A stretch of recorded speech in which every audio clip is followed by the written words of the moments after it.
the Super 6 table.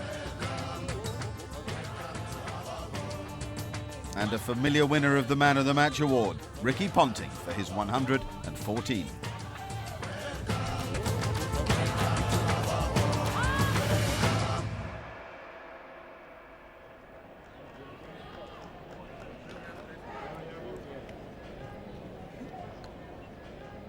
Now the world champions return to the always beautiful Eastern Cape, this time to face a strong New Zealand side. In fact, in South Africa, most punters reckoned that New Zealand were one team who could trouble the Australians, and certainly their supporters agreed.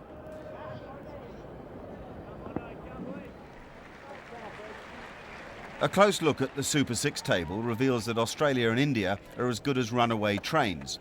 New Zealand really do have to win this game if they're to have a true chance of a place in the semi-finals. The Australians, they're unbeaten. What an outfit they are. No, this time he's put it away, as he should.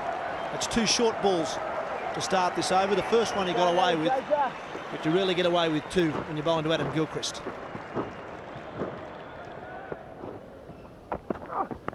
Oh, that's out. Big edge, big healthy edge. Right line, right length, and Hayden's gone cheaply. Big wicket for Shane Bond.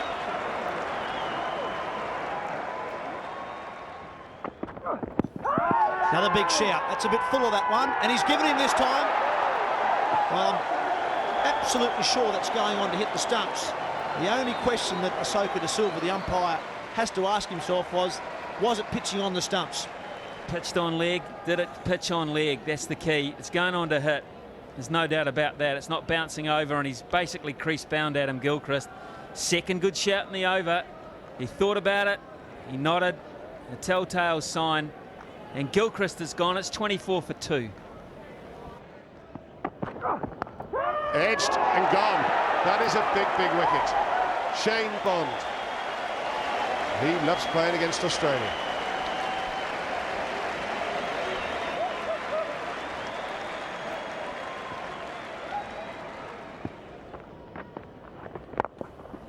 It's a good shot.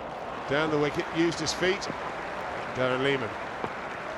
Not a bad way to open your account. With a boundary, 10 overs gone. It's 36 for 3. He's got him. What an inspired bowling change. Nathan Astle takes the catch at gully. And whatever Stephen Fleming does, it turns to gold. Just went off the seam. Didn't really even try to do anything with it. Hit the seam, squares Lehmann up, takes the outside edge, and Astle takes the beauty at a wideish position, slip. Everything turning to gold. 47 for 4.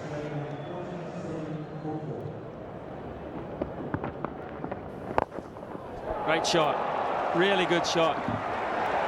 That'll be 6, yeah. Steve Bucknell just watches the ball bounce back into the field of play, and excellent use of the feet.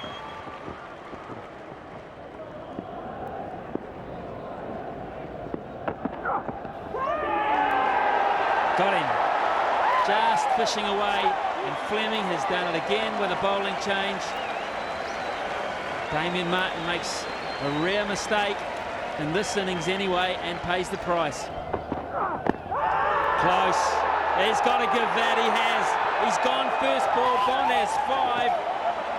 And the move to bring Hogg back, getting early in favour of Harvey, has not worked. Maybe it caught him by surprise, but certainly that delivery did.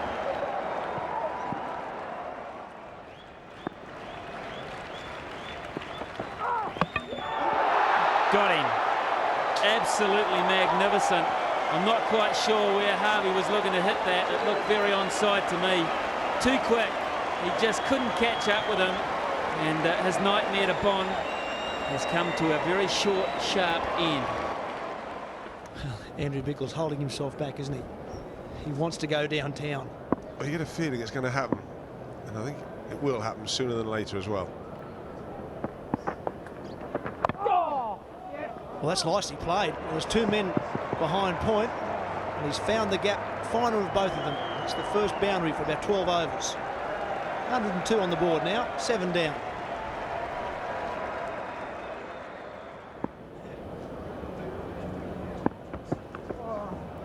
Oh, here we go, a double bouncer, and it hasn't bounced on the field again. It's out for 6. He's given it the full treatment, something you don't see very often. How well did he hit that? Well, I thought it was in the rules. If it bounces twice, it's a no ball. It hasn't been called a no ball by Ahsoka Da Silva. It's just 6. I think that should have been a no ball as well.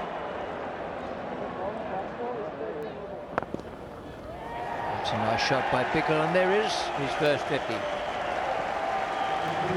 That is a terrific performance.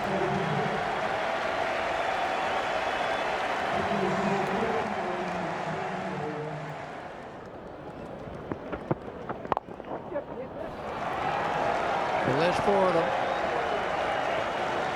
I wonder if Bevan switched his attention now to his own half-century, having congratulated Pickle very warmly. Now he's got his own 50.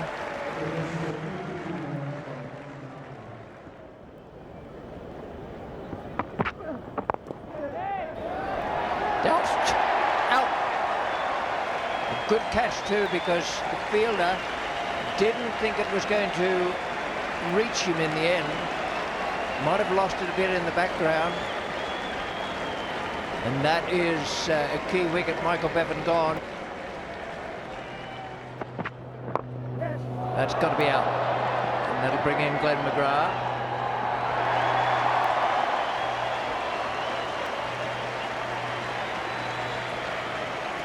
A 192 for 9 now.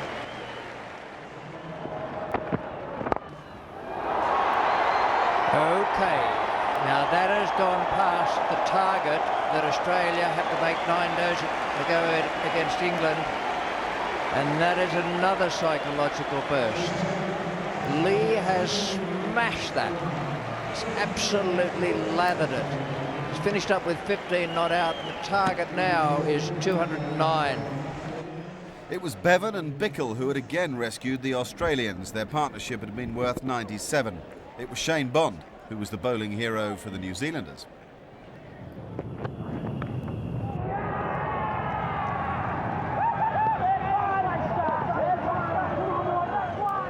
Daniel Vettori is the first to go. The captain has tried to play another trump card, but it hasn't worked out. Oh, now that is beautifully bowled. That has just gone a fraction in the air and then off the seam as well. And Astle has gone. McGrath has 2.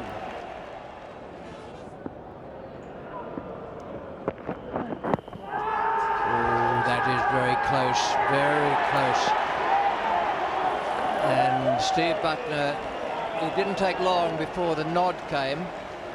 Then Scott Styris didn't seem particularly keen on going, so it had to be the raised finger. Well, that's hit. Man, is that hit. Right out of the screws.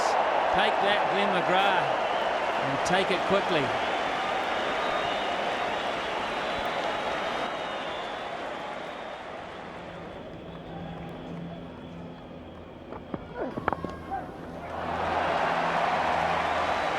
He says, thank you very much. I can see what you're trying to do. I'll take that invitation. I'll accept, because it's not moving sideways, and now we're over the 50 mark. There's a man down there, 3rd man should be caught, and he is caught. That's a huge breakthrough for the Australians. Chris Cairns was the danger man, there was no doubt about that. That's the way he plays. Unfortunately for New Zealand, that one has gone straight down Brett Lee's throat. Oh, that's off stump. It may well go for 4. It will beat McGrath down at fine leg.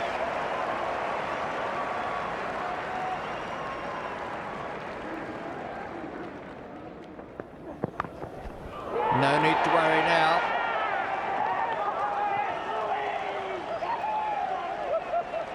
So the charge down the pitch to Harvey, I think we can say it hasn't worked.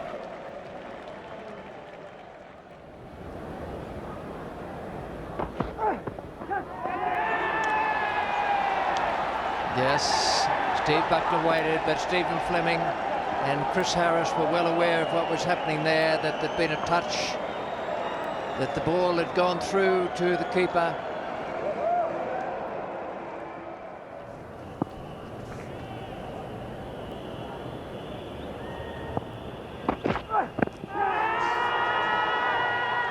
That's good enough, yeah. Second one in the over. Really quick. There was no shake of the head, and that's not a good sign when you're looking back at Mr. Buckner. Not if you're the batsman. Bowled him. Quick and straight. Really good delivery, that one from Brett Lee. A change of angle. He's bowled over, he's bowled round, he's picked up 3 quick wickets, and Oram's the last of them.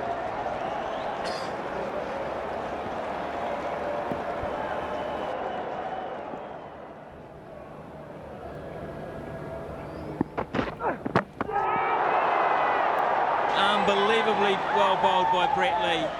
I think we all knew what he was thinking. Andre Adams probably knew what he was thinking. He just couldn't do anything about it. It's just sensational stuff by Brett Lee, the in-swinging Yorker.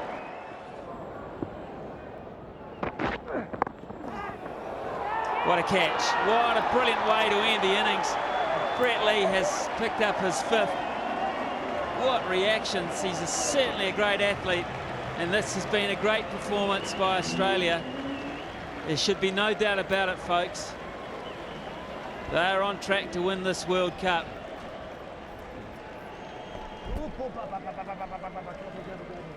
We have to make sure that we play well next game and just sort of keep building from there. But you know, the guys have been playing some really good cricket, and that's been set up by our batsmen. And you know, the guys at the lower order did a great job today. For the second successive game, Australia won by 96 runs.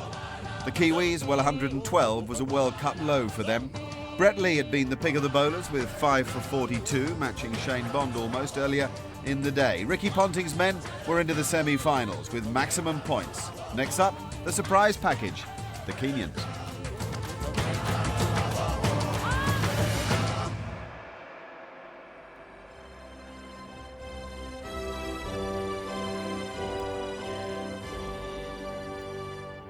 The wind of change was certainly blowing at Kingsmead in Durban. Most would have expected Australia to reach the last 4, but how many people would have tipped the Minnows Kenya to have done so? Both teams went into the 9th and last Super 6 match secure in the knowledge that a semi-final place was already theirs. However, neither of them